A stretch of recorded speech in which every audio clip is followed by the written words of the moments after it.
everyone, and welcome to our first ever Breakfast at Ruche live session. My name is Sam. And I'm Melina. And we're going to show you how to do 3 baby DIY crafts today. 2 of them you may have actually seen in our baby lookbook, It's Infancy. And if you haven't, it's on our website at shopruche.com. So for our first craft, we're going to learn how to make a craft cube baby decoration. So Melina's going to show us all the things that we need to make it. Okay, so first off, all you need is you just start with a plain cardboard box, as Sam has right over here, like this. And then you just need some plain blue painter's tape, 2 different types of tacky glue. We've got the spray and the gel, which we'll be using for 2 different purposes.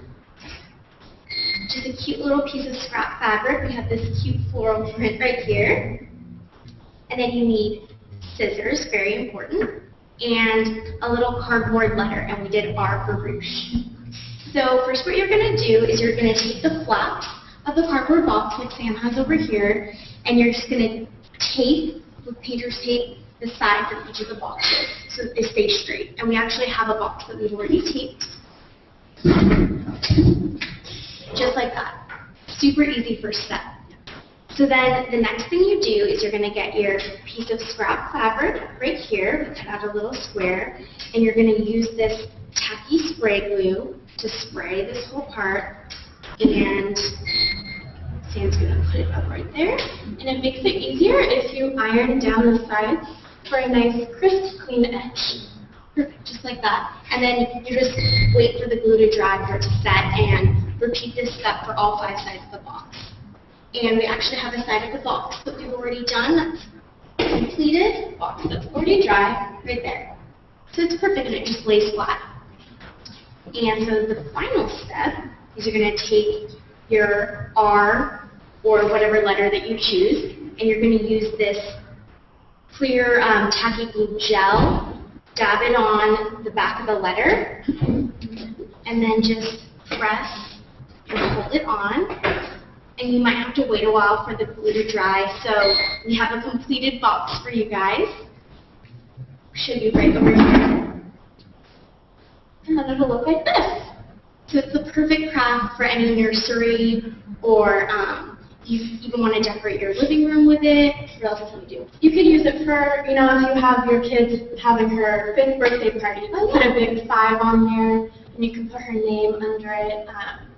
Really, for any kind of a party, any decoration, you can find letters and numbers, so you could spell out love for your wedding.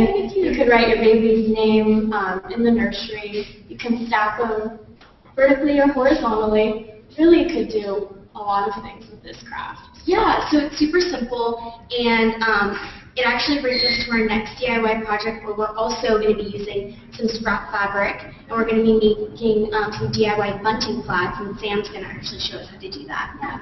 And for finding fabric, you can find fabric that you have lying around the house. You could cut up old T-shirts that no longer fit. You could upcycle, old quilts and blankets that you have lying around the house, or clothes that just are no longer in style or don't fit, but have really cute fabric patterns. Yeah, and for you guys who don't know, upcycling is actually just taking an old item and reusing it in a new and different way. So that's what we've done with all this scrap fabric over here. So for our next project, we did a cute little bunting flag like this. And this project is very simple, very easy, and very, non-costly to make. You can find the fabric lying around the house, or you could go to the craft store, fabric store. For our bunting flag, we decided to do a mix and match pattern. So we have some florals, some paisley, some stripes, and some dots. And we have it kind of all in a nice muted tone color. This craft is great because, again, you can customize it. It's super easy to make. You could use it for your child's birthday party, in the background, up against the dessert table. You could put it in the nursery, or you could have it as a backdrop at your wedding photo booth. Yeah, and you can even double up these flag garlands so you can make as many as you want, because they're super easy to make. Yeah, and if you wanted to do one for, say, a Christmas party, you could do red, white, green. For the 4th of July, you could do red, white, and blue in different patterns. You could do all dots. You could do mixing florals. there's a lot of options that you can do with this project. Yeah. So all you're going to need for this is some twine, and twine is not very expensive. And then some scrap fabric that you have lying around the house or fabric that you have gone out and bought. And then you want to cut out a stencil in the size and shape that you want. So we did a medium-sized triangle. You could actually do a ton of little triangles. Yeah, that'd be cute. Or you could do hearts, for a wedding or for an engagement shoot. And then scissors, because we always need our scissors, and tape. Little thin tape. Yeah. So the first thing you're going to want to do is cut out fabric so that it's going to be large enough for the stencil that you have chosen. And then you want to fold it because it's going to be double-sided. It's not just one-sided. And then you want to iron a nice crisp edge, and it'll make it a lot easier when you need to put the twine inside of it and tape it. So Melina is going to show us. All you need to do is paper clip the stencil to the creased side of the fabric. That way when you're cutting, you get a nice crisp, clean edge, and that way you don't mess up and, make a weird shape out of the triangle. And for this project, there's no sewing involved. The edges are raw and they're just dangling, so it's really easy because a lot of people, sewing is kind of difficult for some projects. It also gives it a cute rustic look with the raw edges. Yeah, it's very rustic chic. So after you have cut out the fabric like Melina did, you can see it's perfect shape like the stencil that she created. And now it's two-sided with a crisp, clean edge. And then you want to just place the twine inside of your fabric. And then you want to take two tiny little strips of tape, and you want to make sure that the tape is going to be the kind that will stick to fabric. So not Scotch tape. You don't need to do, masking tape will do. Yeah. And then you have your bunting cloth like that. Let's show them the inside. Oh yeah.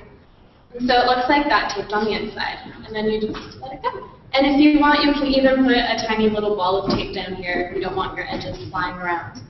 And then you can make this project as long as you want. You could, do only a couple of flags. You could do 30 flags depending on where you're going to have the craft. Yeah, you can really customize it, and that's actually brings us to our next craft where we are also customizing. What we're doing is we're going to be monogramming baby clothes. It's a cute, cute gift to make. So we have our little baby onesie. There. So cute. And we have a ton of cute little onesies on our website at Ruche.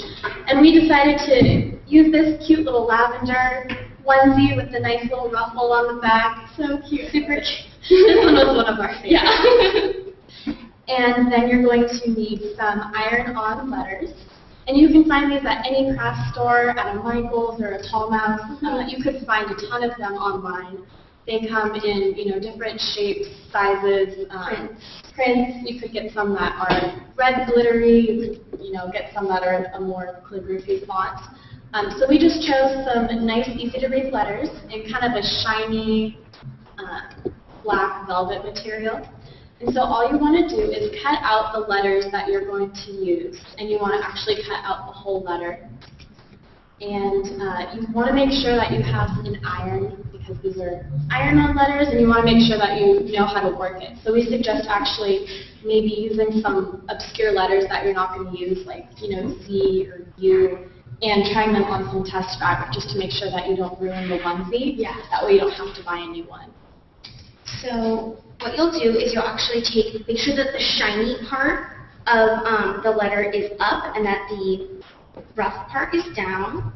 You press it on, and you can do whatever letters you want based on the baby's name or the family's name. You'll get your iron, and you don't want it to be too hot because you don't want to burn the fabric. So what you do is you press it down, and you want to sort of twist it around just because you don't want to leave the iron-on in one place at one time to not damage the ones either. And like we said, practice first. So what you'll do is you'll actually let it set because it's going to be hot. You don't want to burn yourself, so we have one that we've already completed. That's all set and ready to go.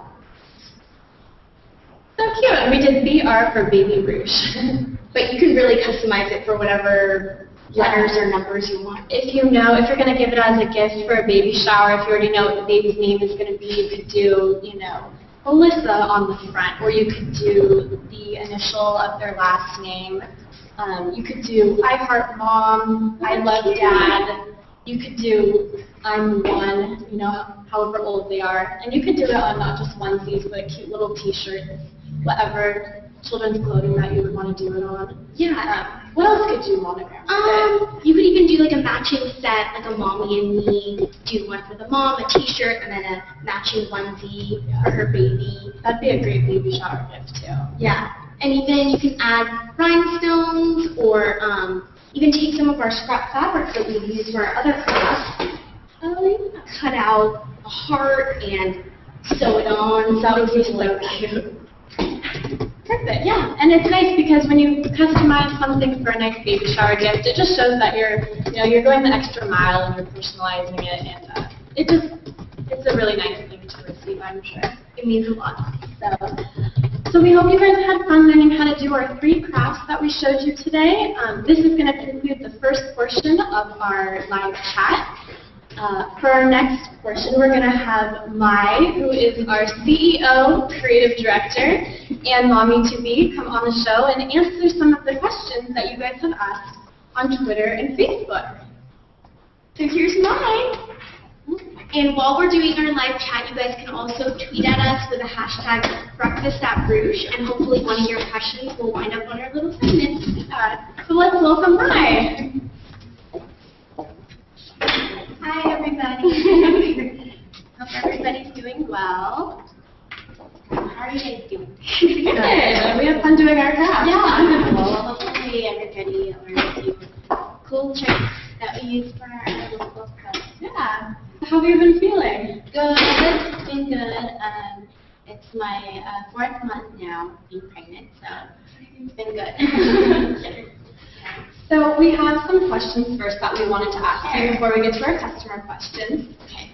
We always see you in cute dresses around the office at Ruche. Can you fill us in on more details of what you're wearing every day now?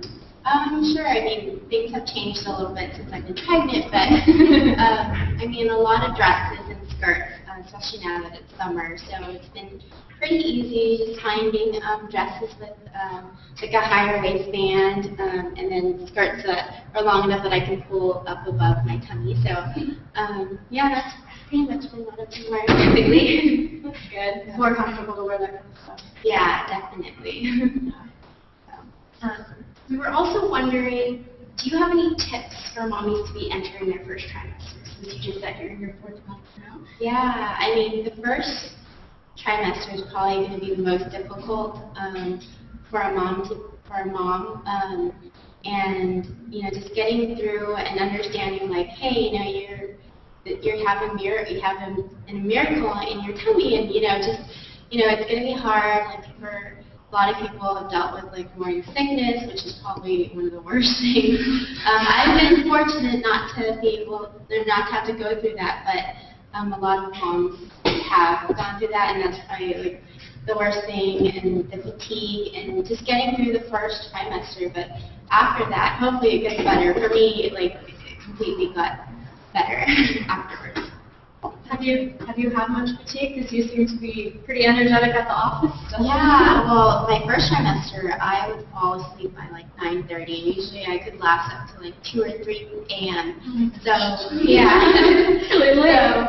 Yeah, but it's weird because right after the first trimester, I had energy immediately, and I could stay up late, I could, I don't have to rest, throughout the day, but yeah, so it's really strange how it happens right after the first trimester, for me at least. That's good. Well, we're glad you're having morning sickness. I know that's one of the worst times of being pregnant. Yeah, definitely. So we have one of the customer questions that we wanted to ask you. And Tara wanted to know, will we be selling maternity clothes anytime soon? Maternity clothes is a little bit difficult for us to find. It's so hard to find clothing that matches the Ruche brand. So we've tried to kind of show people how to wear normal clothes during their maternity. So, I mean, I have a few tips, especially wearing the higher waistband, empire dresses, maxi dresses are awesome. And I also brought my friendly little belly band. Oh, that's so So yeah, because like I love wearing skinny pants, so it's really hard to give up pants. So and you know there aren't that many cute looking pants out there for maternity. So this is really cool because you just wear it around your waist and then you can have your pants unbuttoned and stuff and you just put it over. Yeah. So and then also what I use a lot too is like a slip.